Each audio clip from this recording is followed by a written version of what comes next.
Tingin mo. 5 oras. Layo yun tayo bro. Layo. Malayo yun. Anong itsura ng haring aswang? Pangit. Isa ka! Sabi ni Brad, kaila ka ni? Yan mga idol, isang mapagpalang araw sa lahat. Yun, nandito tayo ngayon sa kung saan sila Brad Sarli at yung anak niya at saka si Sandra. Dumiretso muna ako dito mga idol bago ako didiretso ng bundok para makita o hanapin si Lolo Pedro. Pagdating ko dito mga idol, nag-usap kami ni Brad Sarli.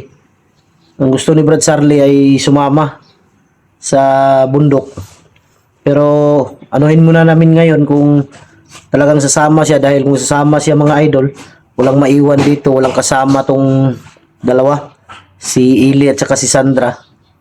Lalo na ngayon delikado dahil nawala din si Amanda. Kaya tinanong ko rin kanina si Sandra kung pagkawala ni Amanda, sabi ni Sandra na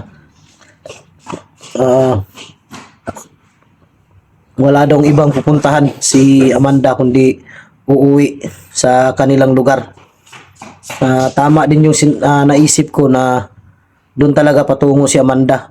Ang problema lang, sabi ni Sandra, na pag once nakauwi si Amanda doon sa kanilang lugar, sigurado si Sandra, sabi niya, na babalik daw yung pagkaaswang ni Amanda dahil makakain siya ng pagkain na galing doon sa kanila. Pag once nakakain ng pagkain yun na doon sa kanila, may halong may halong oras yun na yun ang dahilan para bumalik yung pagiging aswang ni Amanda. Kaya hindi tayo pwedeng kumpiyansa sa mga idol dahil pag nakita namin ulit si Amanda, sigurado kami ni Brad Sarli na hindi na naman kami kilala dahil bumalik yung pagiging aswang ni Amanda. Yun ang kinakatakutan ni Lolo Pedro noon, na makabalik si Amanda sa kanilang lugar. Dahil pag once nakabalik, talagang babalik yung pagka-aswang ni Amanda. Yun mga idol, bago tayo magpatuloy, big love shoutouts niyong lahat, sa lahat ng mga solid supporter natin, sa lahat ng mga silent viewers, sa lahat ng mga OFW, kapatid nating mga Muslim at kapwa ko Guardians Brotherhood Incorporated. Mega love shoutout kay Mary Grace Giberson ng Chicago, kay Ate Bibs Bernas ng LA, Ate Mel, kay Ate Takashi Mercy, Ate MJ, at shoutout din kay Idol kay Mamshi Taryugsok yan ng Bingkungan, Tagum City, Jimmy Ramirez, Bindiho Vlog, Mami Sky, shoutout pala, Team Kuwait at Team Maharlika. Mega love shoutouts niyong lahat mga idol. Yan, bago ako didiretso, dinaanan ko muna sila dito para maano natin yung kalagayan nila. Medyo sa awa ng Diyos mga idol, back to normal, naging normal na ulit si Sandra. Kaya lang nalungkot siya dahil sa nangyari kay Amanda, yung pinsan niya na nawala, bumalik sa kanila. Tanungin lang natin si Sandra dahil kung ano yung itatanong natin sa kanya, marunong na siyang sumagot ng diretso mga idol dahil na na siya, pagiging normal niya, hindi na aswang. Yan, ito sila sa loob.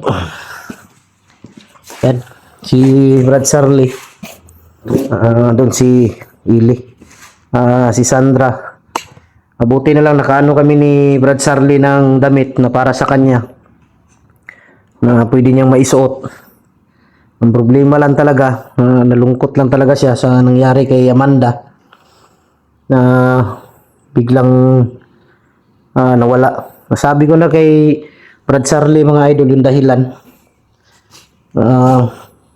Kumpiyansa lang talaga ako, Brad, nung iniwan ko si Amanda sa bahay, nung pumunta ko ng palengke. Pagbalik ko, wala na. Siguro Brad, 1 euro to si Amanda Brad, ay nakakita ng mga kamag-anak niya. Siguro, no? Tapos sinila siya umuwi sa kanila. Siguro ganun ang nangyari. Hindi na sa iyo nakapagpaalam kasi Dinala na siya. dinala na siya. Siguro ganun ang nangyari. Oo. Pero, kung sakaling makita man natin ulit, Kaya pa rin yun. kaya pa rin nating iligtas. Kaya pa natin iligtas yun. Kasi yun ang ano talaga ni Sandra na siguro ang pagkain nila may halong ano yun, may halong Yung gawin yun ba? Mayan. may halong ano ba?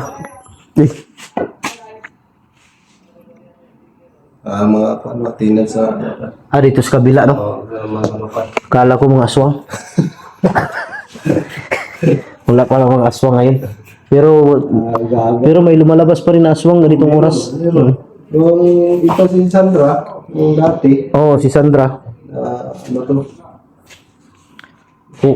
Pero ngayon mga idol, pasalamat kami dahil okay na talaga si Sandra. Buti bro, nagkasya yung ano sa kanya? Yung damit? Oo. Binila ng damit yung binili mo, Brad. Tapos, Tama talaga yung binili ko na sabi ko malaki dahil malaki yun. Malaking babae yun. tumaba rin siya ngayon kasi kumakain lang kumakain lang ng Kumain na siya ng luto. kain. Buti naman. Lakas kumain, Brad. Parang, hindi mapigilan yung kumakain ng luto. Isang kaldirong kanin. Ubus. Isang kaldero, kaya ng isang kaldirong kanin. Walang iyang buhay ito. Isang sako natin ba? Ang isang sako. Siguro, ang isang sako, 2 araw na siguro to. Oras-oras lang. Ha? Nagluto kami dito. 2 araw lang? Ang bihira. Yung 10 kilo naman yun. Ha? 10 Kung kilo. 10 kilo lang naman yun. 10 kilo na. Yun mga idol, ang isang sako. Mga 2 araw lang. Di, kita naman sa katawan, Brad. Yan o. Sandra, may tanong ako ba?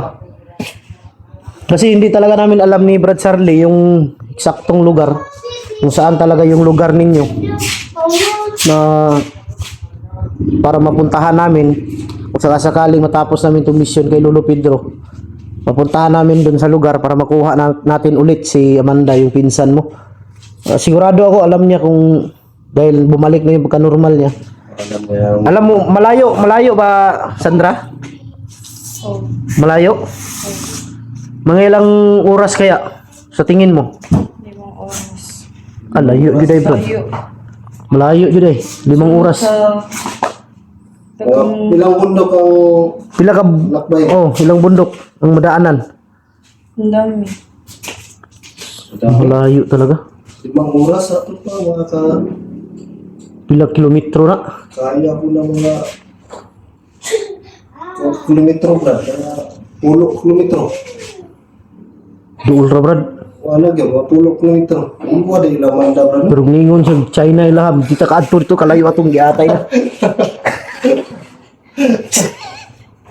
Sao to? Basta dili lang Pilipinas brad, kaya na brad. Oh, kaya na. Magpaso niya to na. So, yan mga idol, ang sabi ni Sandra, mga 5 oras mga idol ang biyahe.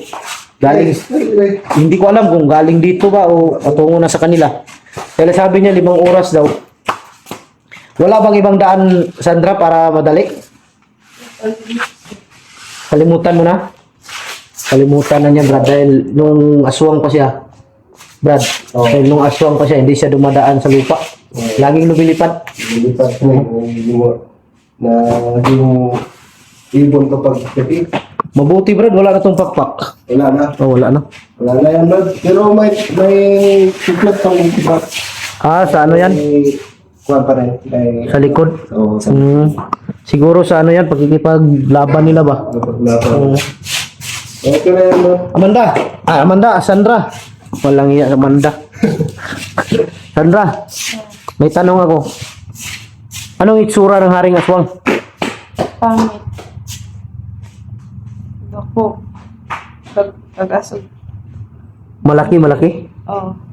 Dakog ka ng... Malaking tao si ang Haring Aswang. Oo. Walang hiya baka hindi si Charlie. Doon mo ako'y damay dyan ba? Wala ako dyan. Labas ako dyan. Sigurado ka, Sandra? Malaking tao? Ako ang mataas. Sabi Malaki mo, daw. basketball player yung dati. Sabi mo, Brad, sinabayan ka lang ni Sandra? Siguro, no? Oo. Pero dahil, Baka nagsinungaling to. Hindi ka ba nagsinungaling, Sandra? ano yung buhok niya? Ito. Mahaba, hindi. Ano. Mahaba.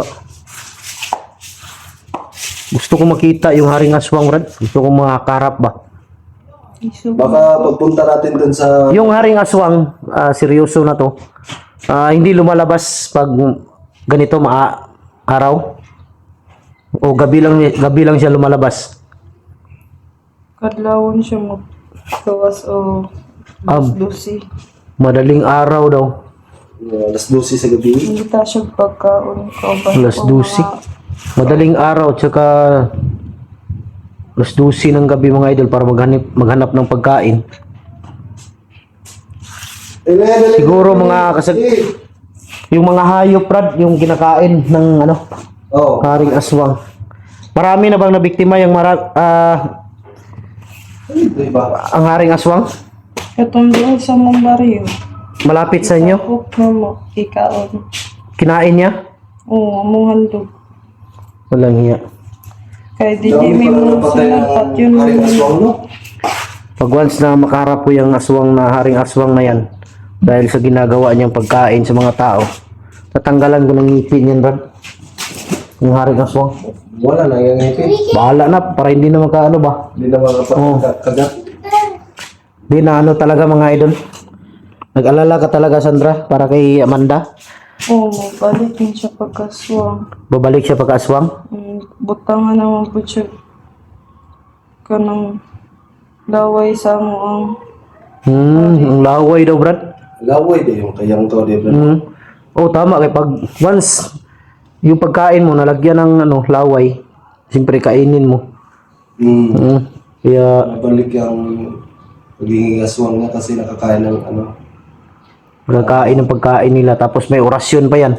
Anong laway sa Tagalog? Dura? Hindi ko alam laway ba mas siguro? Ha? Laway? Laway na po na sa parang dura. Sa ano yun? Parang sa Ilonggo. Dura. Gusto mong makuha si Amanda? Ulit. Tulungan mo lang kami. Hindi pa ngayon. Basta pag matapos namin ang mission ni Brad Charlie. Fully pa natin si Lolo Pedro na. Si Lolo Pedro yung focus namin ngayon para makuha, makatulong din. Sila dito. Okay lang kayo kung kayo lang dalawa dito ni Ili? Maiwan? Ikaw, Brad? Okay naman. Sasama ka talaga? Sama ako si... Sama ka? Ang problema sa kasi nandito ako, obserbahan ko ba? Okay na talaga? Okay na siya. Nawala na yung yaman ko sa kanya ba? Basta Sandra, Usap na siya. kung may mapansin kang umaaligid-aligid, huwag ka na lang lumabas, ha? Ayaan mo yan dahil mawala din yan. Tapos bago kami alis ni Brad Charlie dito, ikutin namin tong buong bahay. Bawat kanto ng bahay na to, lagyan namin ng orasyon para hindi talaga sila makapasok. Basta huwag ka lang lalabas talaga.